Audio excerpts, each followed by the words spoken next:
Itilipad bilang 53965 patungong Davao. Kung hindi ito ang inyong tamang lipad o destinasyon, mangyari po lang na tatawagin ang pansin ng inyong cabin crew.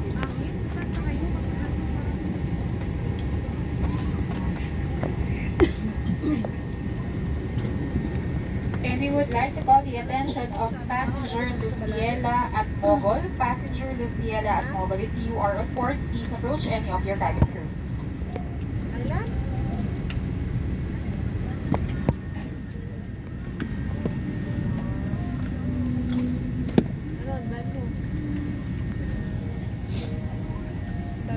Sabi ko kay Jidin, sabi ni Jidin mag-ito. Sabi ko na bata, wala daw. Wala na kayo ganda pa. Nalaman ko kung kapag-usap mo na daw. Spaghetti sana ako dito. Hello everyone, good morning from the flight lecture captain speaking. Welcome aboard flight 5G 3965 bound for Davao. Our flight time is approximately 1 hour 30 minutes. Cruising altitude will be at 35,000 feet. Weather en route is forecasted to be partly cloudy. Davao weather update shall be reported prior to our descent. Your safety and comfort is also our priority. We request all guests to pay attention to announcements from the flight deck and cabin crew. Your usual patience, full cooperation and compliance are highly appreciated.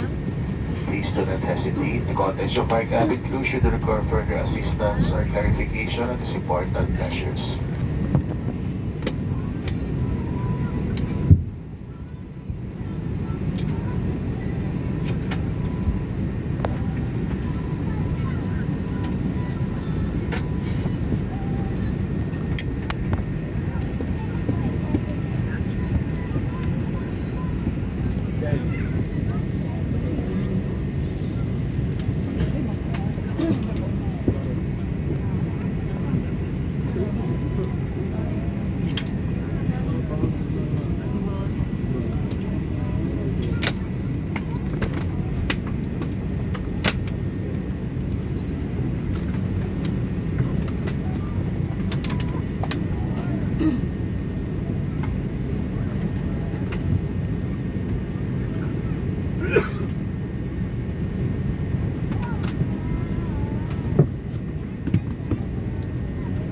Cabin crew, arm your doors for departure and position.